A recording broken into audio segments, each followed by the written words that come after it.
आदरणीय दर्शकबिन नमस्कार, बोल्दैछु चन्द्रकला राई। आज पनि नयाँ भिडियो लिएर उपस्थित भइसकेकी छु। आशा छ यस भिडियोले तपाईहरुको जीवनमा सकारात्मक ऊर्जा थाप्नेछ। आजको प्रस्तुति एउटा सानो घटनाबाट सुरु गर्न चाहन्छु। एउटा छिमेकीको छोरा एसई पास भएछ र अब ऊ कलेज जान थालेछ। उसले आफूलाई ल्यापटपको जरुरी भएको कुरा आफ्ना आमा बाबालाई सुनाए। ती आमा बाबाले पनि आफ्नो छोराको लागि भनी ल्यापटप किनिदिए। ल्यापटप पाएपछि जोश जाँगरका साथ खुसी हुँदै कलेज जाने आउने गर्थ्यो। दिन बितिरहेको थियो। एक दिन अचानक लकडाउन हुन्छ।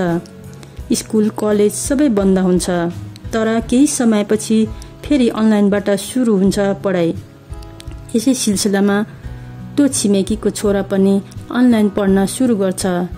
दिन महिना बितिरहेको थियो। ती आमा बाबालाई आफ्ना छोराको केही नकारात्मक बानी परिवर्तन भएको पाउँछ र चिन्ताले सताइरहेको हुन्छ।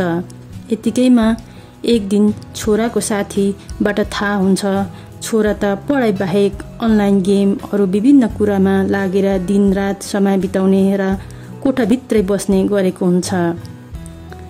यहाँ मैले जोड्न खोजेको कुरा, हामी प्रत्येक आमा बाबाहरूले समय र परिस्थिति अनुसार मोबाइल ल्यापटप दिनुपर्दछ।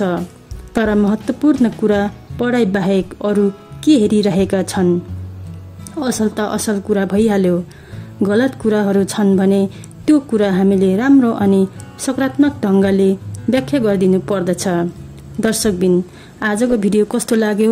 राम्रो लागेमा लाइक, सेयर, कमेन्ट, सब्स्क्राइब गरिदिनु होला।